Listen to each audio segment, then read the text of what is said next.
Maghahatid ng pinaka-impormatibong mga kaalaman sa Pilipinas. Tunay, maaasahan, makatotohanan at kapupulutan ng aral. Ito ang Volta Una Balita. Magandang araw bayan. Ako si Ronaldin Medrano na makakasama niyo sa 10 minutong balitaktakan. Para sa mga nakakakidlat na mga balita. Rebolusyong pangkaisipan. Kaisipang politikal. Mga pilosopo noong unang panahon. Ano ang ideya mo sa ideyang liberal? Kaisipang pang-ekonomiya. Ano ang nangyari noong Rebolusyong Amerikano? 13 kolonya. Ano sila? Kongresong Kontinental. Paano nga ba nagsimula ang digmaan? Rebolusyong pangkaisipan. Tumutukoy ang revolusyon sa mabilisang pagbabago ng isang institusyon o lipunan.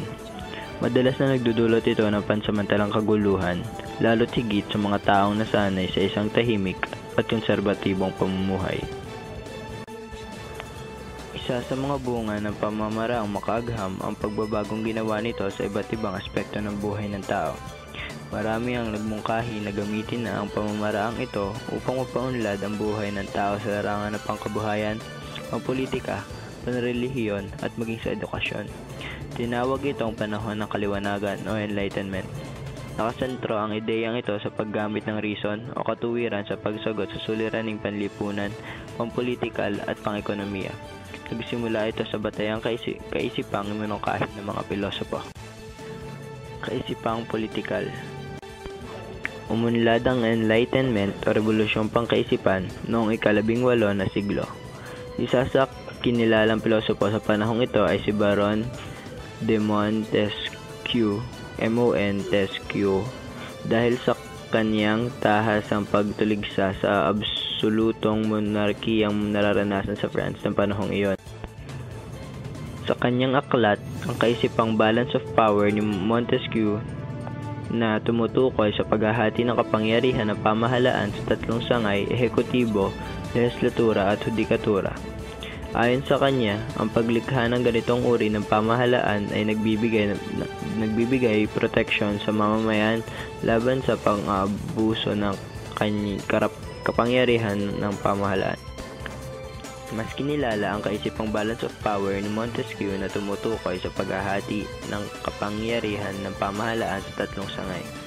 Ito ay ang ehekutibo, lehislatura at hudikatura.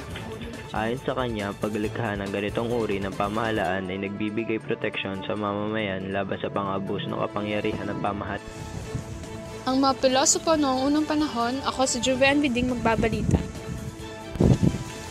Sa kalagitnahang bahagi ng ika-18 na siglo, isang pangkat ng mga taong tinatawag na philosophers ang nakilala sa France. Pinaniniwalaan ng pangkat na ito na ang reason o katwiran ay magagamit sa lahat ng aspekto ng buhay, tulad ni Isaac Newton na ginamit ang katwiran sa agham. 5 mahahalagang kaisipan ang bumubuo sa kanyang filosofiya.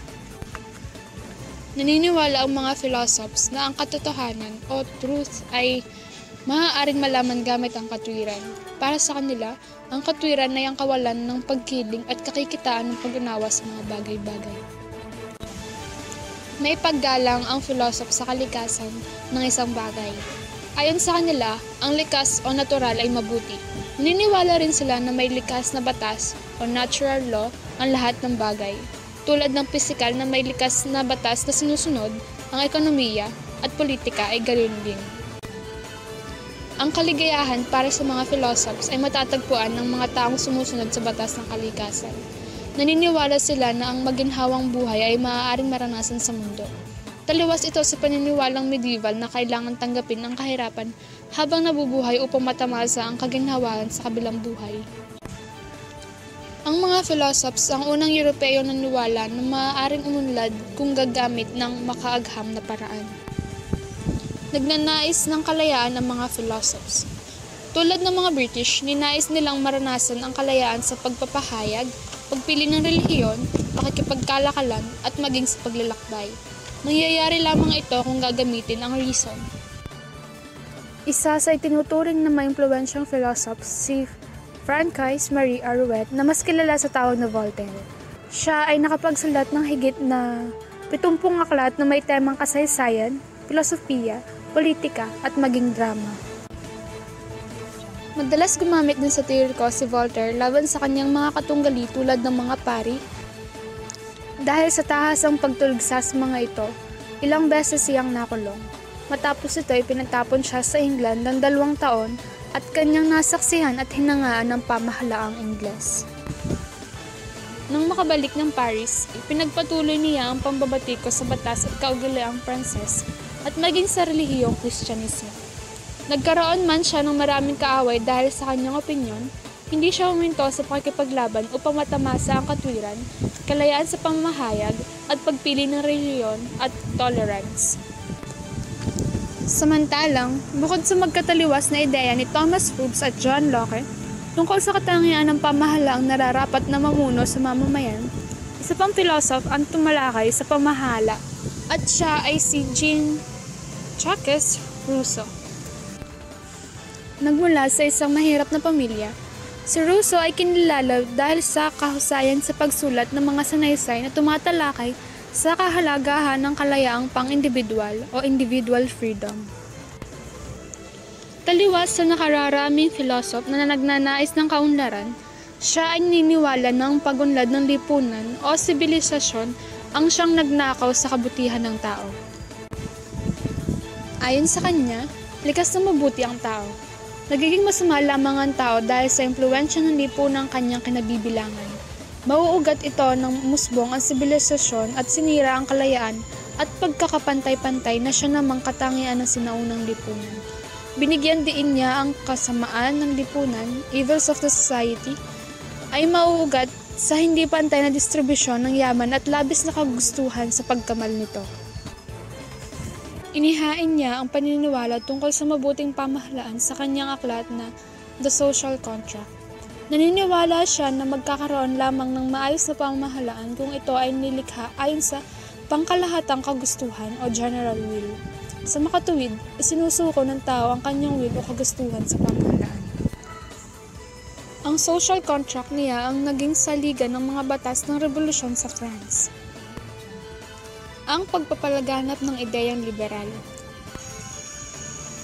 Pinalaganap ni Denis Diderot ang ideya ng mga philosopher sa pamamagitan ng pagsulat at pagtipon ng 28-volume na encyclopedia na tumatalakay sa iba-ibang paksa. Naglayon siyang baguhin ang paraan ng pag-iisip ng tao sa pamamagitan ng pagbibigay ng mga bagong kaisipan sa mga usaping pamamahala, filosofiya at relihiyon.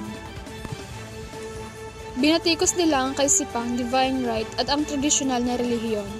Bilang tugon, pinigil ng pamahalaan at simbahan ang pagkalat ng encyclopedia at binantaan ang mga Katolikong bibili at babasa nito.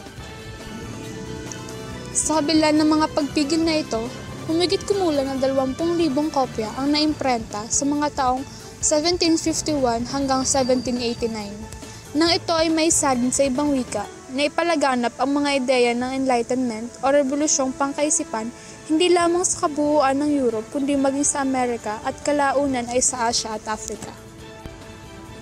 Mga kababaihan sa panahon ng Enlightenment. Ang slogang kalayaan at pagkakapantay ay tinitignan ng mga philosophers na hindi akma sa kababaihan.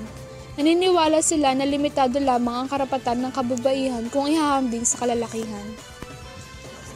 Unti-unting nabago ang pananaw na ito sa kalagitnaan ng ika-18 na siglo nang magprotesta ang ilang kababaihan sa ganitong uri ng pagtingin. Kinuwestiyon nila ang paniniwalang mas mababa ang uring kababaihan kaysa kalalakihan.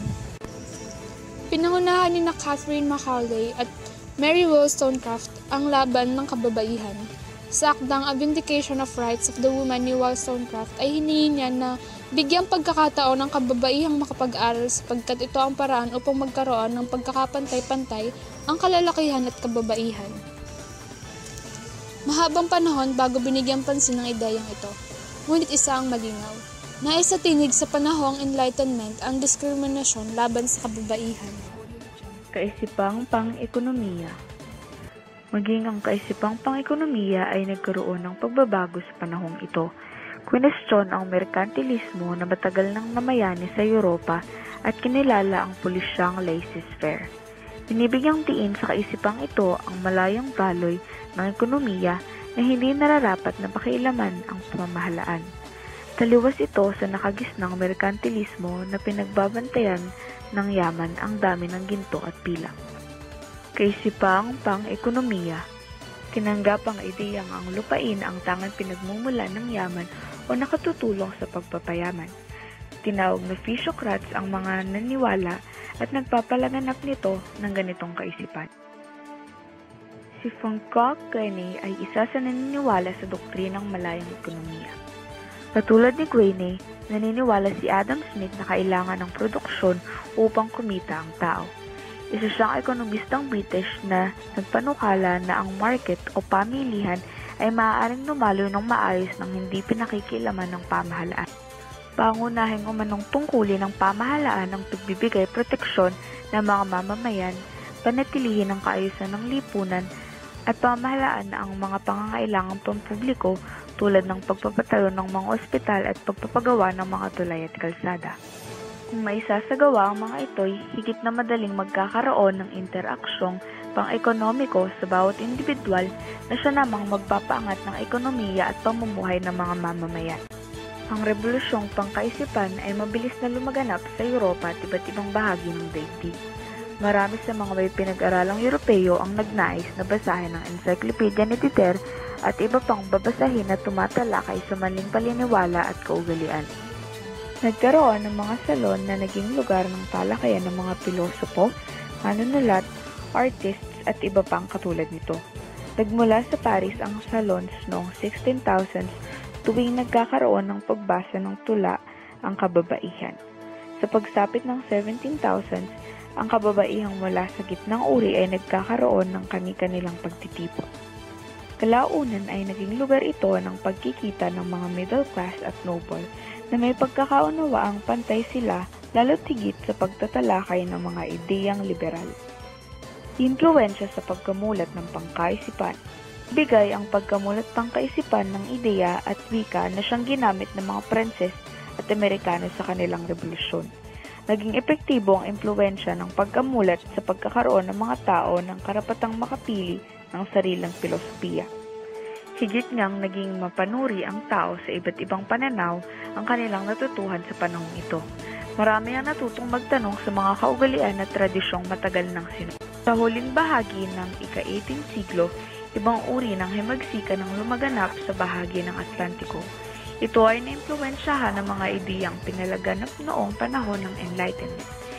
Inilatag nito ang mga pagtatanong tungkol sa absolutong monarkiya at sa dominasyon ng simbahan sa mga panlipunan at pampulitikong galaw ng mga tao. Ang ganitong kaisipan ay naging daan upang patalsikin ang tradisyonal na rehimen sa Amerika at France. Nagsimula ang digmaan noong 1775 sa pagitan ng 13 kolonya sa Timog Amerika at Great Britain. Ito ang unang himagsikan na naghangad ng kalayaan at pagbabago sa lipunan. Naging daan din ito sa paglawak ng mga prinsipong revolusyonaryo sa France at isang madugong himagsikan noong 1789. Itinuturing na mas malaki ang naiwang epekto ng himagsikan sa France sa kabuuan ng Europa at iba pang panig ng mundo sa dahilang iniwan nito ang tatlong mahalagang prinsipyo ng pagbubuo ng isang nasyon-estado: ang kalayaan, pagkakapantay-pantay at ang mga kapatid. Nagdeklara sila ng paglaya sa mga Ingles noong 1776. Pagkatapos ay nagbuo sila ng isang malakas na hukbo na magiging tagapagtanggol sa British. Ang digmaan para sa kalayaan ang naging dahilan ng pagbubuo ng United States of America. Ano ang nangyari noong Rebolusyong Amerikano? Rebolusyong Amerikano, sanhi, karanasan at implikasyon. Ang digmaan para sa kalayaan sa Amerika ay lalong kilala sa katawagang Rebolusyong Amerikano. Nagsimula ang himagsikan nang ang mga Ingles na naging mga migrante sa Timog Amerika ay nagrebelde sa labis na pagbubuwis na ipinataw sa kanila ng Parlamentong Ingles. Dahil wala silang kinatawan sa Parlamento upang sabihin ang kanilang mga hinaing. Ang 13 kolonya. Ang malaking bilang ng mga Ingles ay nagsimulang lumipat at manirahan sa Hilagang Amerika noong ika-17 siglo. Karamihan sa kanila ay nakaranas ng persecution dahil sa kanilang bagong pananampalataya na resulta ng reformasyon at enlightenment sa Europe. Sa kalagitnaan ng ika-18 siglo ay nakabuo sila ng 13 magkakahiwa-hiwalay na kolonya na ang hangganan sa hilaga ay Massachusetts at sa timog ay Georgia. Bawat isa sa mga kolonya ay may sariling lokal na pamahalaan. Noong 1750 ay gumastos ng napakalaking halaga ang British laban sa France upang mapanatili sa ilalim ng kanilang imperyo ang 13 kolonya. Nais ng British na ang kolonya ay mag-ambag sa kanilang gastusin sa pamamagitan ng pagdaragdag ng mga buwis. Ang unang Kongresong Kontinental. Ang bumuo sa unang Kongresong Kontinental na dinaluhan ng mga kinatawan ng bawat kolonya, maliban sa Georgia ay ang 13 kolonya ng Great Britain sa Amerika na dagling sumaklolo sa insidente ng Massachusetts. Ang pagpupulong na ito at pagsasama-sama ng mga kolonya ay isang pagpapakilala ng kanilang paglaban sa mga batas at polisiyang pinatutupad ng mga Ingles sa kanila. 56 na kinatawan ng mga kolonya dumating dito noong ika-5 ng Setyembre taong 1774. Binigyang diin ng grupo na sa pagkakataong iyon mula sa isang kilalang kinatawan na si Patrick Henry, wala nang dapat makitang pagkakaiba ang isang taga-Virginia, Pennsylvania, New York at England. Dapat natandaan na sila ay nagkakaisa at sama-samang magtataguyod para sa kapakanan ng buong kolonya. Nagkaisa sila na ititigil ang pakikipagkalakalan sa Great Britain at ito ay nagsimula pagkatapos ng September 1775. Marami sa mga kolonyang determinadong bumuo at gumamit ng mga radikal na pamamaraan upang labanan ng persa ng Great Britain. Sa bawat kolonya ay bumuo ng magiging kabilang sa voluntaryong army at handa makipaglaban sa pamamagitan ng digmaan. Ang pagsisimula ng digmaan. Noong April 1775, nagpadala ang Great Britain ng tropa ng mga sundalo sa Boston upang kunin ng persahan ang isang tindahan ng pulbura sa bayan ng Concord. Isang Amerikanong panday na nagngangalang Paul Revere ang naging kasangkapan upang malaman ng mga tao na may paparating na mga sundalong British. Sa pamamagitan ng pagsakay sa kanyang kabayo at pagligid sa buong bayan, ay napagsabihan niya ang mga tao na maghanda sa pakikipaglaban. Kaya mayroong grupo ng mga tagapangalaga at tagabantay na Amerikano ang humadlang sa mga sundalong British na papalapit sa bayan ng Lexington. Nagpalitan ng putukan ng magkabilang pangkat hanggang 8 Amerikano ang napatay. Dito na nagpasimula ang digmaan para sa kalayaan ng mga Amerikano. Sa Concord naman ay nagkaroon ng pagkakataon ng mga Amerikano na mag-organisa at presahang mapabalik ang mga sundalong British sa Boston. Dito na nila tuluyang nakupkob ang mga sundalong British sa loob ng syudad. At dyan na po nagtatapos ang ating makabuluhan, makasaysayan at makatotohanang pagbabalita